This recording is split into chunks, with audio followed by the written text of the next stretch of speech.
Merci beaucoup à monsieur le président de l'association qui m'a donné l'opportunité pour parler du cas de Madame Victoire Ingabire Umuhoza.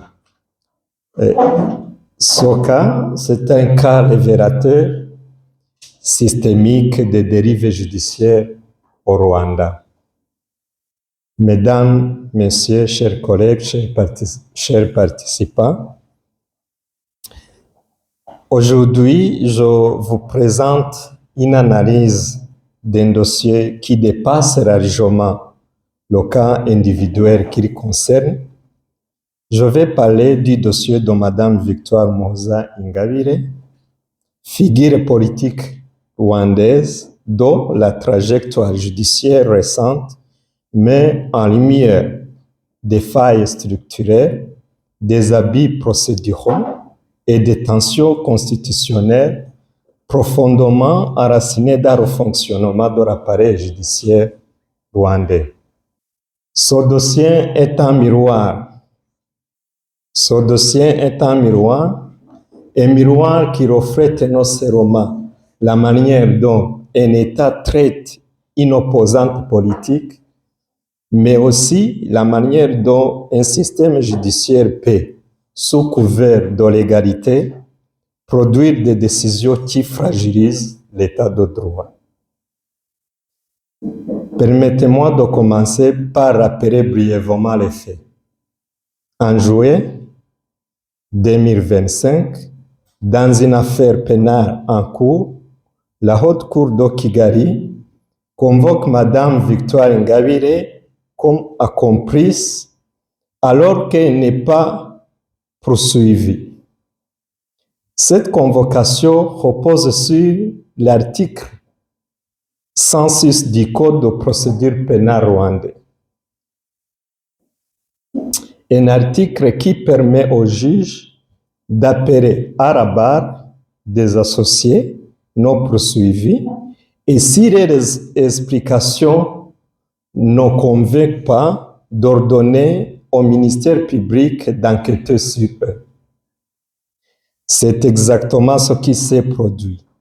La Haute Cour a convoqué Madame Ingabire, l'a interrogée, puis a ordonné une enquête approfondie. Le même jour, elle était arrêtée et placée en détention.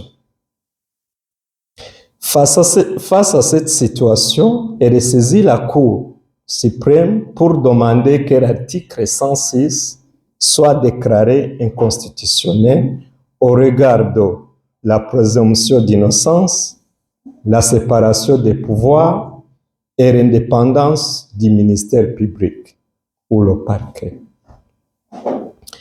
Ce recours ouvre une réflexion beaucoup plus large sur la manière dont le système judiciaire rwandais fonctionne réellement. Quels sont les mécanismes juridiques en cause?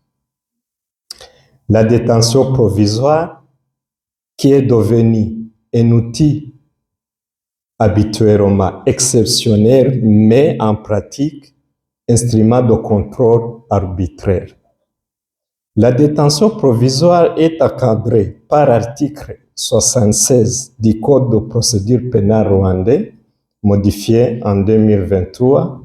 Ce texte impose au juge de vérifier sa compétence, de contrôler le respect des droits fondamentaux, d'analyser les arguments des parties et de s'assurer que la détention est nécessaire, proportionnée et motivée.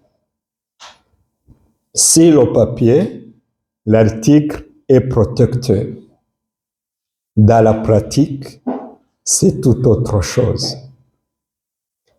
Dans le cas Ingabire, la détention provisoire intervient après une convocation contestable sur la base d'un article ambigu dans un contexte politique sensible et sans que les garanties procédurales aient été pleinement respectées. Ce que cela révèle, c'est que la détention provisoire, loin d'être une exception, devient un outil de neutralisation politique et moyen de priver de liberté une personne avant même qu'un procès équitable ne soit mené. L'article 106, quant à lui, permet au juge, dans le contexte rwandais, de convoquer une personne non poursuivie, de l'interroger comme complice, puis d'ordonner une enquête à son sujet. 3 problèmes majeurs apparaissent. Premièrement, la présomption d'innocence est fragilisée. Être convoqué comme complice dans une affaire où l'on n'est pas poursuivi crée une présomption de culpabilité de fait. Dans le cas d'Ingabire, cette convocation a immédiatement conduit à son arrestation. Deuxièmement, confusion d'erreur. Le juge devient quasi-enquêteur. Il convoque, il interroge, puis ordonne une enquête. Il cumule des fonctions qui, dans un état de droit, doivent être séparées. Troisièmement, atteinte à l'indépendance du ministère public. Le parquet, en théorie indépendant, se retrouve à exécuter une injonction judiciaire. Dans un contexte politique sensible, cette indépendance devient largement théorique. Le droit à la défense, un droit garanti en théorie, restreint en pratique. Madame Ingabire souhaite être représentée par un avocat de son choix, l'avocate kenyane. Le barreau du Rwanda refuse, exigeant une double inscription. Pourtant, la Constitution garantit le droit de choisir librement son avocat. Les traités internationaux ratifiés par le Rwanda le garantissent aussi.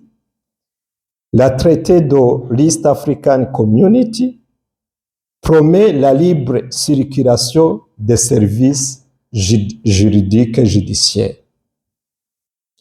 Le refus du barreau révèle une restriction injustifiée du droit à la défense, particulièrement grave dans une affaire politiquement sensible. La décision de la Cour suprême du 27 mars 2026, une validation problématique et inquiétante. La Cour suprême a examiné 3 questions. L'article 106, violes-tu la présomption d'innocence? L'article 106, violes-tu la séparation des pouvoirs? L'article 106, violes-tu l'indépendance du ministère public? Dans les 3 cas, la Cour suprême répond par un non.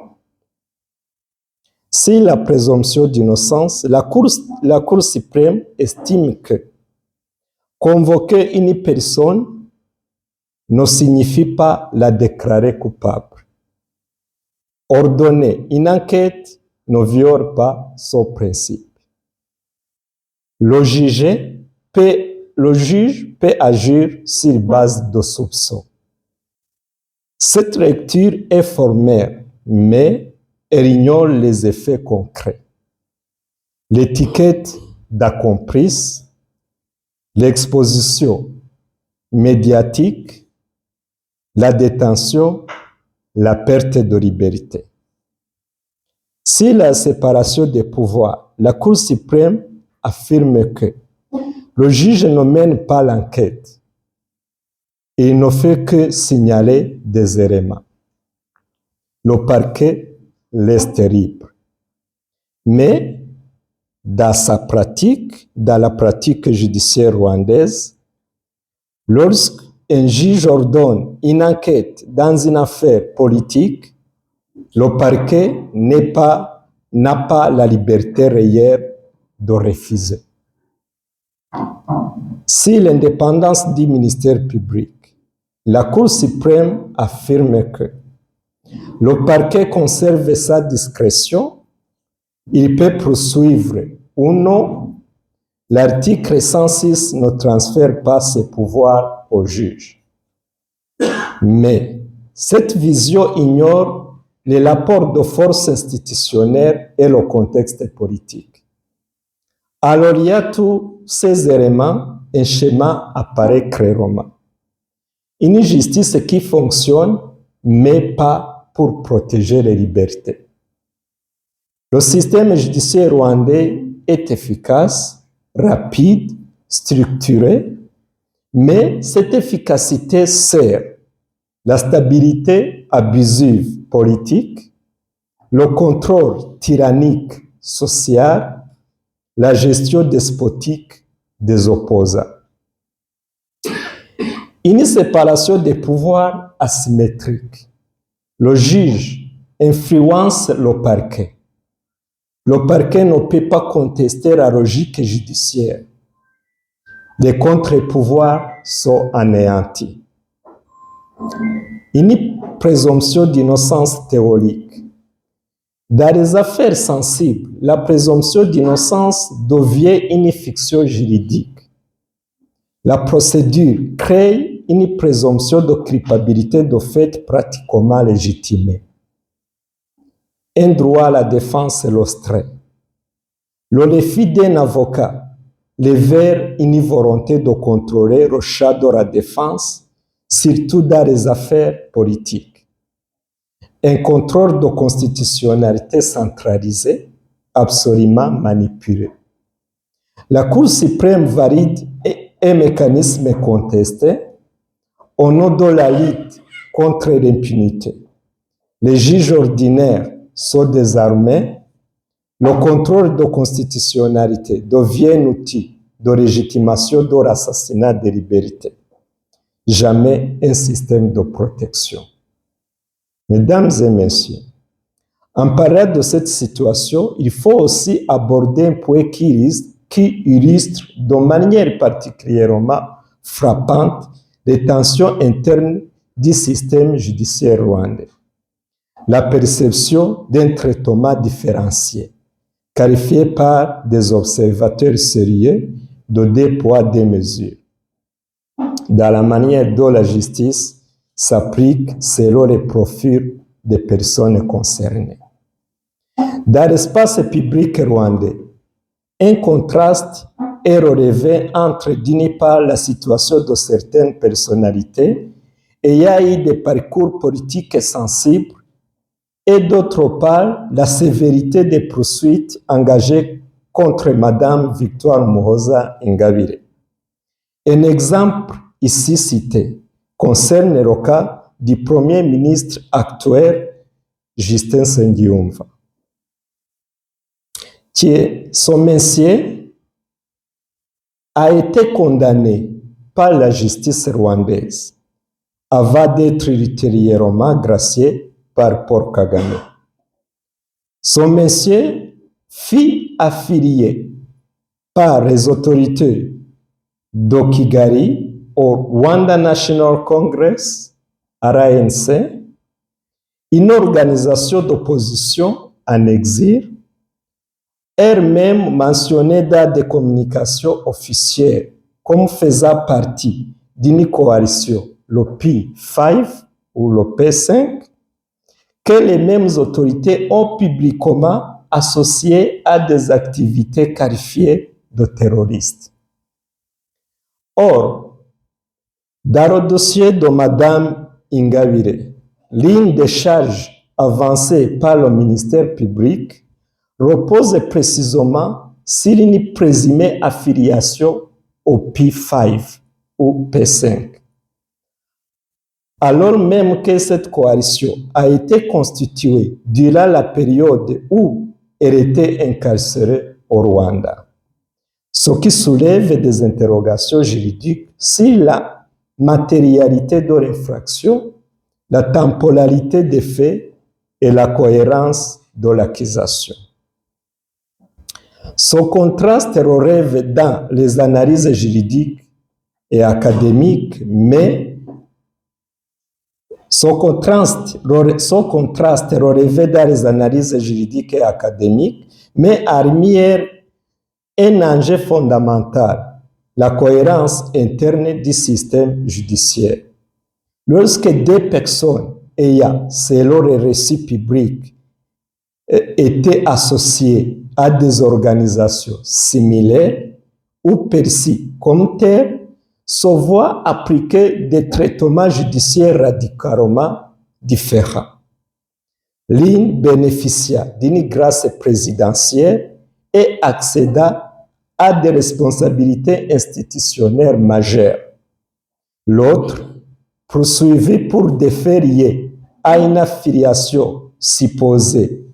Cela interroge la prévisibilité du droit, la neutralité de la justice et la sécurité juridique des citoyens. Dans un état de droit, la légitimité du système judiciaire repose sur un principe simple. Des faits similaires doivent être entraînés des traitements similaires. Indépendamment du statut social, du rôle politique et du contexte institutionnel des personnes concernées.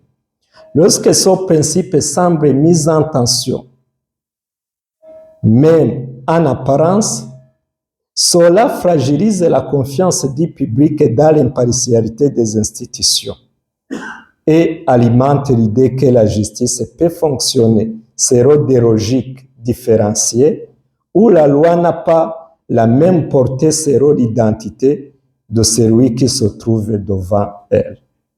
Ce constat ne vise pas à porter un jugement sur les personnes, mais souligne une réalité structurelle. La perception d'un système judiciaire à géométrie variable constitue en elle-même un risque pour l'état de droit.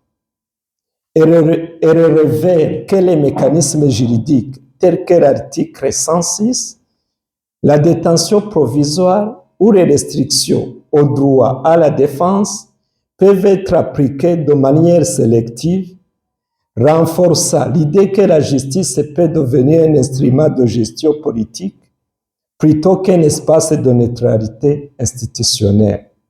En son sens, le cas de Mme Victoire Ingabire ne se limite pas à son parcours individuel. Il met en lumière une question plus large. Comment garantir que la justice reste un espace d'égalité, de cohérence et de prévisibilité, dans un contexte où certaines décisions semblent indiquer que la loi peut être appliquée différemment selon les circonstances. C'est cette interrogation profondément structurelle qui doit nourrir notre réflexion collective sur l'avenir de l'état de droit au Rwanda. Le cas de Mme Victoire Ingabire révèle trois choses essentielles. Premièrement, l'état de droit ne se mesure pas à la qualité des textes, mais à la manière dont ils sont appliqués.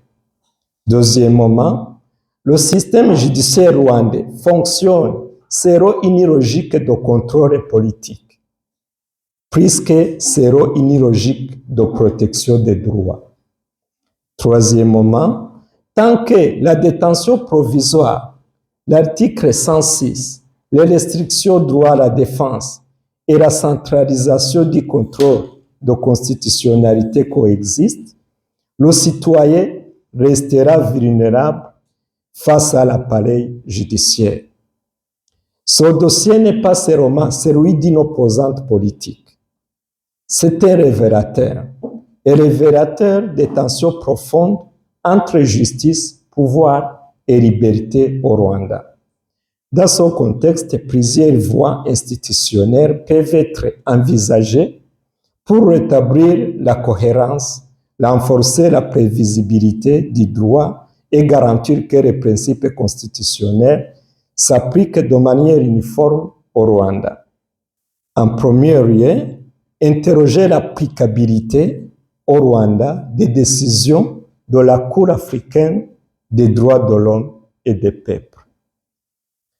Le Rwanda a ratifié la Charte africaine des droits de l'homme et des peuples, ainsi que le protocole instituant la Cour africaine des droits de l'homme et des peuples.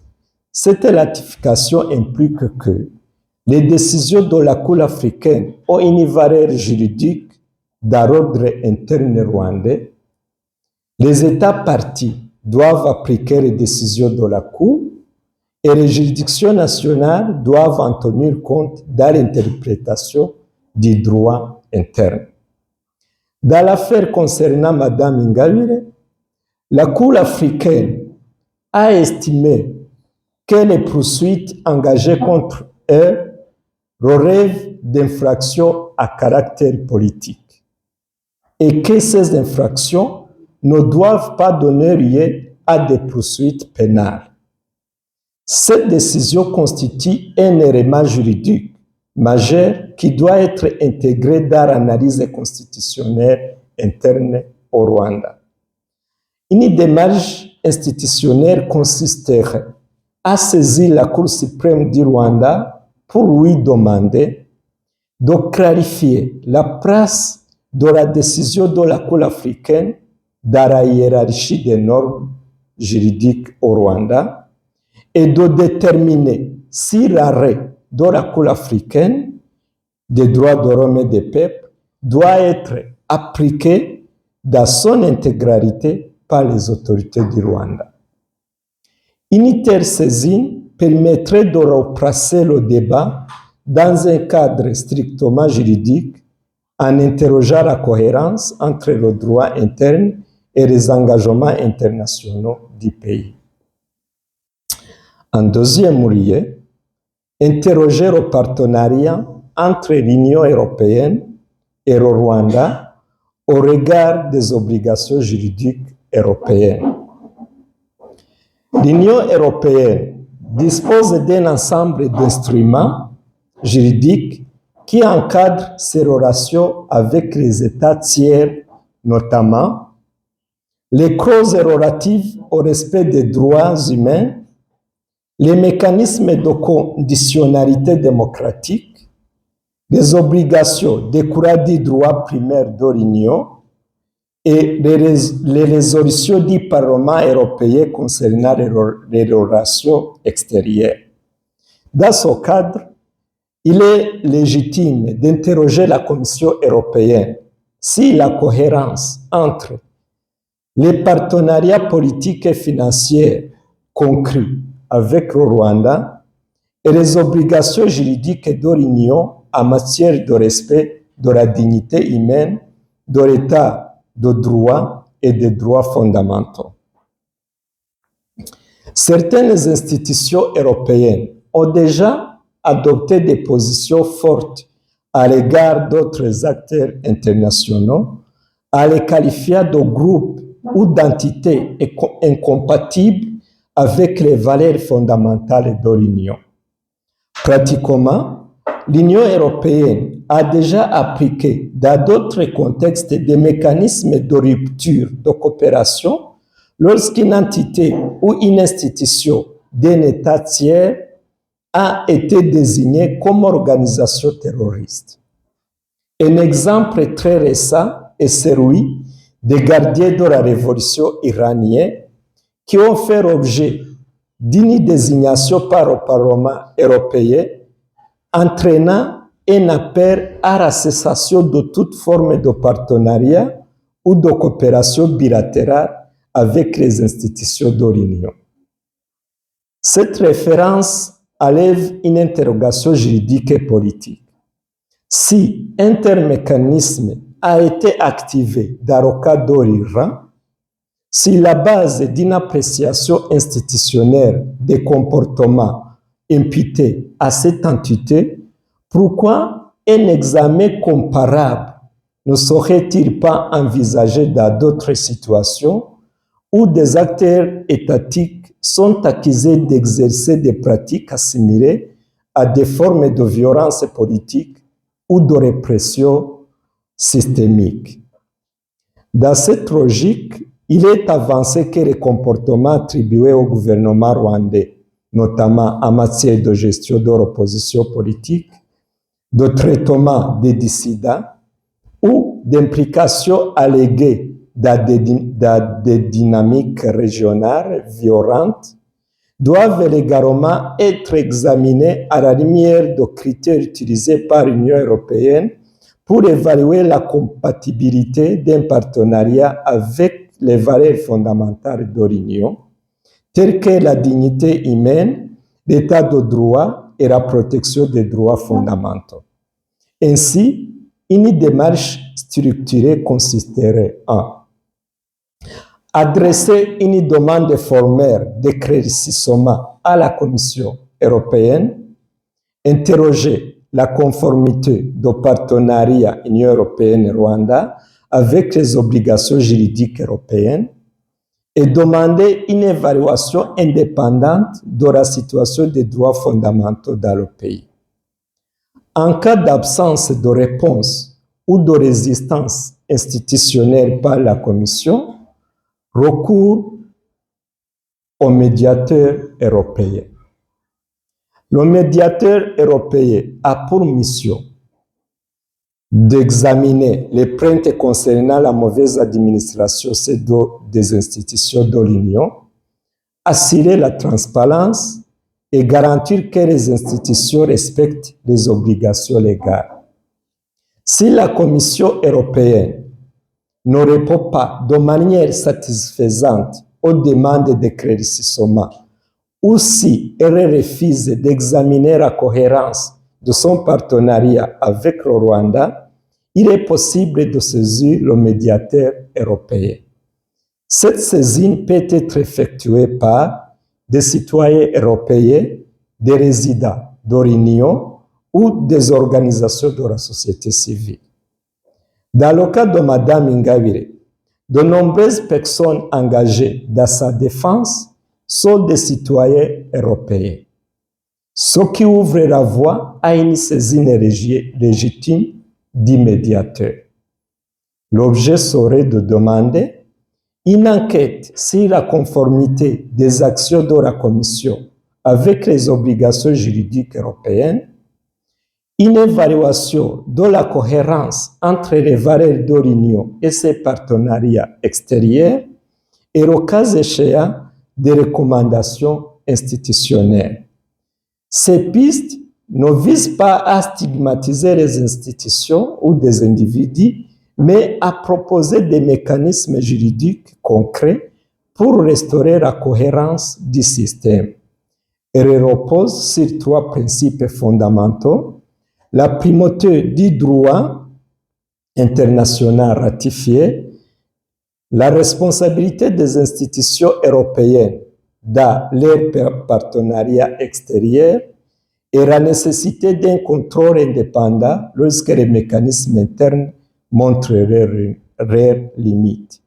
Lorsque des asymétries apparaissent, qu'il s'agisse de poursuites engagées contre certains individus pour des faits similaires à ceux pour lesquels d'autres ont bénéficié de clémence ou de réhabilitation, il devient essentiel de mobiliser les mécanismes institutionnels disponibles pour rétablir l'équilibre.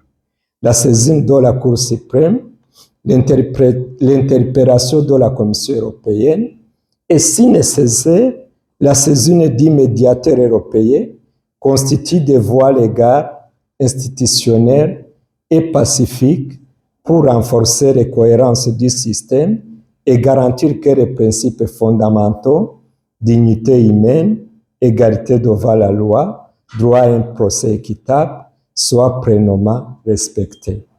Je vous remercie de votre attention.